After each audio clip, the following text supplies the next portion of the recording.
সম্মিলিতভাবে প্রচেষ্টা করে বাইতুল আকসাকে মুক্ত করতে হবে।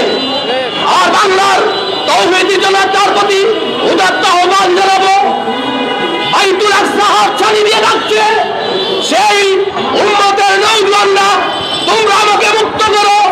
আমরা বাংলাদেশ খেলাফত মজলিসের নেতৃত্বে যখনই বিশ্ব মুসলিম উম্মার পক্ষ থেকে আহ্বান আসবে, এদেশের পক্ষ থেকে খেলাফত মজলিসের তত্ত্বাবধানে আমরা লক্ষ কোটি মুজাহিদ হিসাবে সেখানে অংশগ্রহণ করার জন্য তৈরি আছি তো ইনশাআল্লাহ।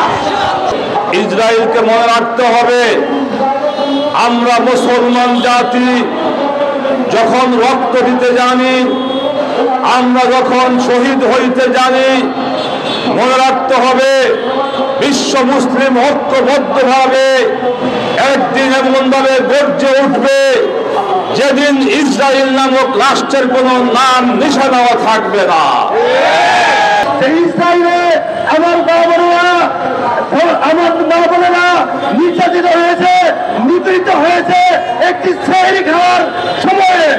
প্রিয় ভাই ও বন্ধুগণ, আজকে মুসলমানদের একটি ইবাদত বন্দীর মাস, ইবাদত বন্দীর মাঝে শ্রেণীর সময়, ইফতারির সময় এইরকম বারবার হামলার তীব্র নিন্দা ও প্রতিবাদ জানায়।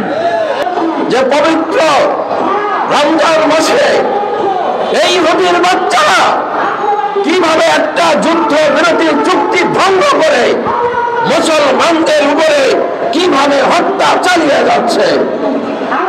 প্রিয় মুসলিম ভাইরা, হতাশার কিছু নেই।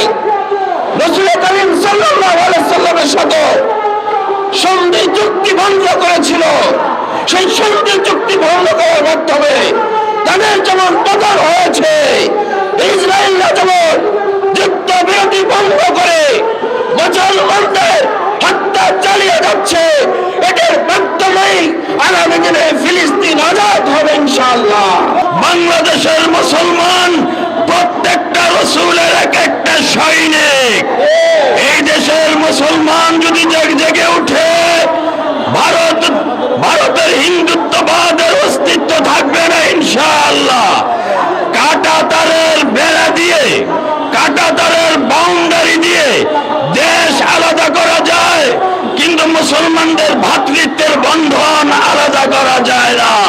বাংলাদেশের পার্শ্ববর্তী রাষ্ট্র ভারতে মুসলমানদের উপর যেভাবে নির্যাতন চলছে, ইসরায়েল এবং ভারত একই সূত্রে গাঁথা।